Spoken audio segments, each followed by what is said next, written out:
Hey friends, and well, let me be honest, probably before this video is over, some of you will consider me as an enemy. But I wanted to share a couple minutes about my thoughts, not only on the tragedies that we have been experiencing over these past months, and especially these last couple of days with the shootings of our black men, but what I'm coming to learn over my 23-year journey of being a white man, living and ministering amongst my black family here in several inner cities of Chicago. And I'm going to speak very black and white because, let's be honest, it's a black and white issue.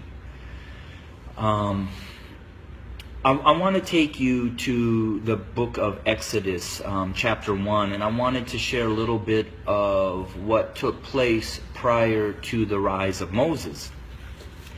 When I read that, it talked about that the Pharaoh became concerned and very fearful that the Hebrew slaves were growing in number and in power.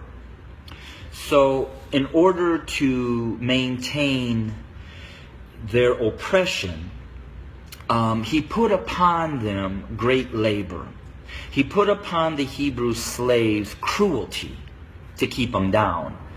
However, they still grew. And so he brought together some midwives, and he instructed them that when a Hebrew boy was born, kill him. Well, these midwives did not follow, and the Hebrew slaves continued to grow.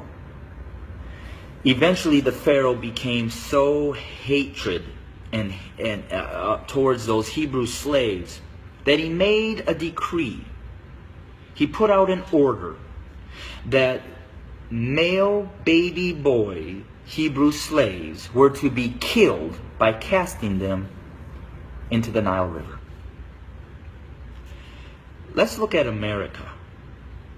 We brought blacks into this country as slaves. We never intended them to be anything other than a slave. But they began to grow in number and in power, and eventually they fought their way to some freedom. So we became even more cruel. And to keep our black Americans down, we lynched. But yet they rose.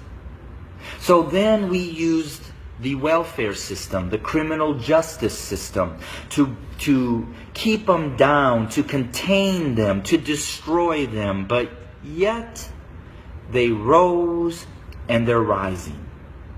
Then we built prisons and jails to hold them.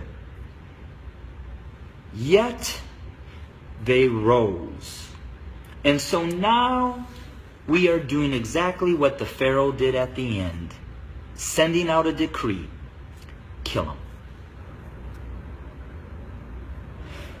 So until we admit that when we wrote this Constitution that all men are created equal, that we never intended to include our black brothers and sisters, our nation may end up facing exactly what the Egyptians faced when they refused to let God's people go.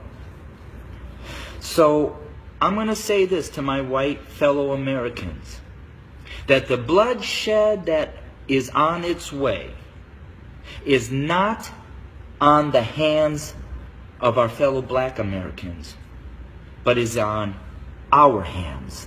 We are the ones that are refusing to let God's people go.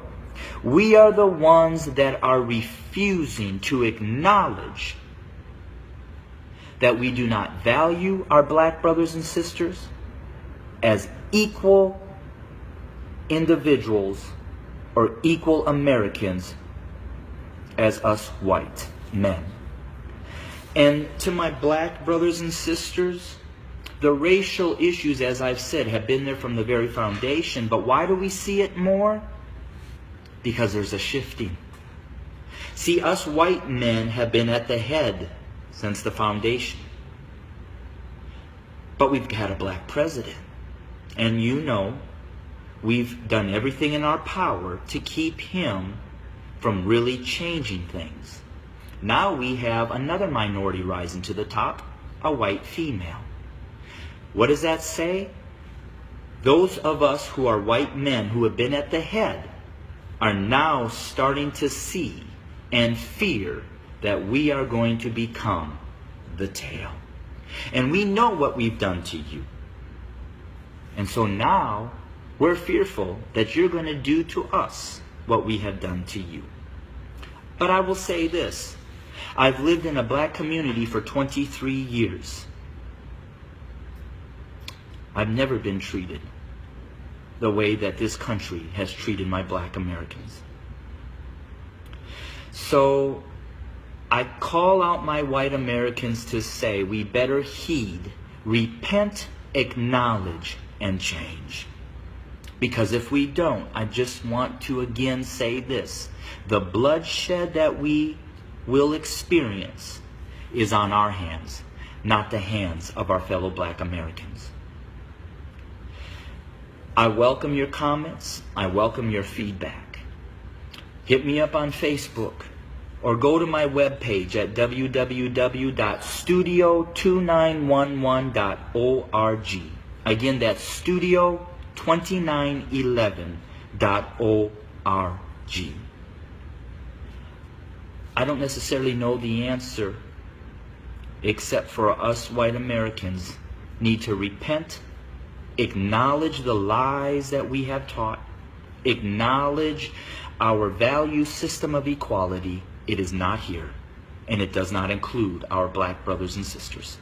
And we need to change, and we need to change now. Thanks for your time. Bless you.